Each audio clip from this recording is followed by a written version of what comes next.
You are looking at Julian's pronunciation guide, where we look at how to pronounce better some of the most mispronounced words in the world, like this other curious word. But how do you say what you're looking for today? Let's learn once and for all how to pronounce this name. Yes, I know the spelling makes it a little bit confusing, but it's actually pretty straightforward once you know that it's of Greek origin, meaning bearing Christ.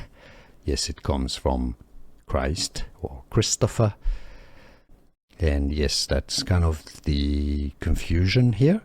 Is it Chris or Christ? Well, it comes from Christ or Christopher, but it's pronounced Chris. You can replace the CH with a K. Chris. Chris. It's easy, and now you know.